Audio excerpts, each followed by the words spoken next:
여기 오늘 할 일은 안보 불안에 돈 몰리는 K방산의 위력, 투심까지 솔리다니. 이건 최근에 정권거래소에서 한 자료입니다. 좀 특이하죠. 2024년 2월 24일 자료죠.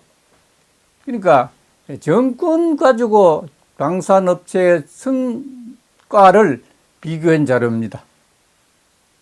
그걸 설명하려고 하는 게고 오늘 주제입니다. 그리고 밑에 있는 이 전체 그림을 한번 보세요. 우리가 방산 수출이 2022년 12월 6일이 K방산의 수출의 시작입니다. 어디가? 폴란드입니다. 이거는 뭔데? 이 당시 사람은 안제이 두다 폴란드 대통령입니다. 대통령이면서 이 국방을 관리하고 있는 특이한 그런 대통령이죠. 왜냐하면 폴란드와 러시아는 바로 폴란드, 러시아는 붙어 있습니다. 그러니까 언제 전쟁이 일어날지 모르기 때문에 우리나라 무기를 엄청나게 사들이고 있는 기죠. 그래서 K방산 출발점이 폴란드고 안제이 두다 대통령이 이 항구에 보면 뒷부분 한번 보세요. 전부 군수물자입니다. 그렇죠? 여러 가지 한국의 군수물자가 여기에 부두가 그디니아 해군 기지인데 여기에 전부 내려놨습니다. 이걸 기념하기 위해서 안제이 두다 대통령이 축하 인사를 하고 있는 그 과정입니다. 오늘 주제가 이기기 때문에 K방산의 위력이 투심까지 솔리다니. 투심이라서 투자 심리를 말하죠. 안보 불안에 돈 몰리는 K방산의 위력, 투심까지 몰리다니. 이게 주제겠죠. 극도로 높아진 글로벌 안보 불안이 기회로 작용하는 그 어느 때보다 큰 돈이 모여 들고 있는 곳이 있습니다. 바로 방산 부분이죠. 방위산업. 안보 불안에 떠는 전 세계 국가들이 더 많고 강력한 무기를 갖기 위해서 기꺼이 하는 돈이 방산업체로 모이고 자본 투자 시장에서 이런 분위기에 따른 실적 호조에 관련된 주식과 상장지수 펀드 ETF를 매수하려는 자금이 쏠리고 있는 상황이다. 그런데 푸틴 대통령이 강해질수록 커지는 서방 세계의 안보 불안의 최대 수혜국은 누가 뭐래도 미국이다 했습니다. 미국은 돈을 막 푸는 걸로 되어 있지만 실제는 안 그렇다는 얘기죠. 글로벌 방산업체 톱 3로 기록되는 록히드 마틴, RTX, 오스록 그루먼 모두 미국 회사입니다. 이건 5개 했는데 이건 10개로 상위 10위까지 범위를 넓히면 미국의 보잉 5위, 제너럴 다이내믹스 6위, L3, 해리슨 테크놀로지가 9위까지 더해서 미국 국적 회사가 6개나 됩니다.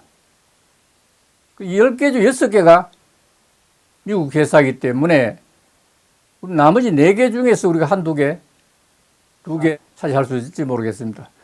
예를 들어 보면 우크라이나 정부에 지원하고 있는 미국 정부 예산이 무조건 퍼주기가 아니라는 사실입니다. 우리는 잘못 알고 있죠.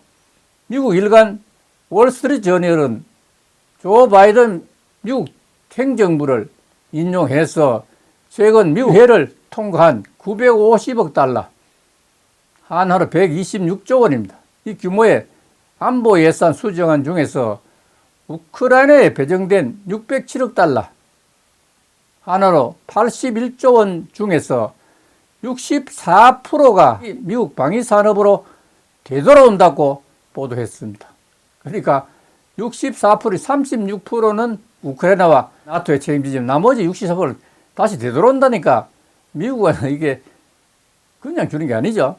글로벌 안보 불안 국면 속에서 K방산 기업들에 대한 관심이 빠른 속도로 커지고 있는 상황입니다. 한 정권업계 관계자는 전 세계에서 유일한 휴전 상태 분단 국가인 한국은 미국을 제외하고는 서방 세계에서 상시적으로 재래식 무기와 탄약을 대량 생산 중인 유일한 국가라 봐도 무방하다면서 미국과 유럽 방산 업체들에 비해서 가성비, 가격에 대한 성능비가 너무나 좋은 제품으로 세일즈에 나서고 있는 만큼 향후 실적 향상에 따른 추가 주가 상승 가능성이 매우 높다고 평가했습니다. 특히 한국수출입은행법, 그러니까 수원법이라고 하죠. 이 수원법은 뭡니까? 수출입은행이니까 국내 관계없는 기죠. 수출할 때만 쓰는 기니까. 자, 여기서 폴란드, 한국 예를 들어보죠. 폴란드는 사는 쪽인데 이게 너무나 무기가 좋으니까 더 살라고, 자기 예산 있겠죠. 그거 더 많이 살라고 하니까 이거 누가 해야 됩니까? 보증을 누가 써야 되냐? 파는 나라, 우리나라가 보증을 써야 됩니다. 우리나라의 수출입은행이 보증을 쓰는 게입니다. 이걸 수원법이라고 합니다. 그래서 이것이 다행스럽게도 야당이 협조해서 23일 국회 기획재정위원회 본회의를 통과한 점은 향후 K방산 수출에도 숨통이 트인 것이라는 평가가 지배적입니다. 지난 2022년 1차 방산 수출 계약을 체결한 폴란드와 예정된 30조 원 규모의 2차 방산 수출 계약을 위해서 반드시 필요한 상황이라는 점 때문입니다. 그렇죠?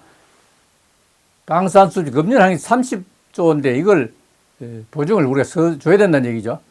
방산업계에서는 2024년 방산 수출 규모가 200억 달러 이상을 기록할 수 있다는 기대입니다. 호재가 이어지면서 투자 측면에서 미국 방산업체보다 오히려 더 짭짤한 수익을 보장하고 있는 곳이 바로 K방산 기업이라고 했습니다.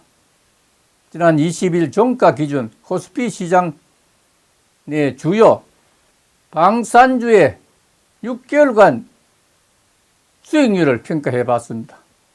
국내 정시 주요 방산주 및 방산주 ETF 수익률을 비교했는데 여기 보면 2023년 8월 22일 작년 8월 20일부터 금년 2월 22일까지 6개월 동안의 방산업체 수익률을 보니까 LIG 넥스원이 78.29% 커진 배란 수익이 나온다는 얘기죠. 하나에어로스페이스가 45.09%, 하나시스템 26.71%, 풍산 22.50%, 현대로뎀 18.15%, 우주 13.33%, 그 다음에 현대위아 7.76%, 그 다음에 ETF로서는 한번 보세요. 아르랑 K방산 FN카는 이게 21.31% 이렇게 높게 나옵니다. 6개월간에. 대단하죠. 한국은 우크라이나와 러시아 전쟁, 이스라엘과 하마스 전쟁이 K방산에는 기회로 작용할 것이라는 것은 아이를 잡고 이렇게 평가하지 않을 수 없다고 했습니다. 지금 우크라이나와 러시아 전쟁하고 그 다음에 중동 전쟁하고 이거는 굉장히 위기가 따르는 얘기죠. 근데 우리는 기회가 된다니까 완전히 이게 아니라는 정반대 역할을 하는 거죠. 이런 현상을 프레임의 힘이라고 부릅니다. 위기와 기회의 시대라는 뜻이고 거기서 사고의 틀을 바꿔 문제의 본질을 꿰뚫어야 한다고 이렇게 정의하고 있습니다. 오늘 여기서 마치겠습니다. 감사합니다.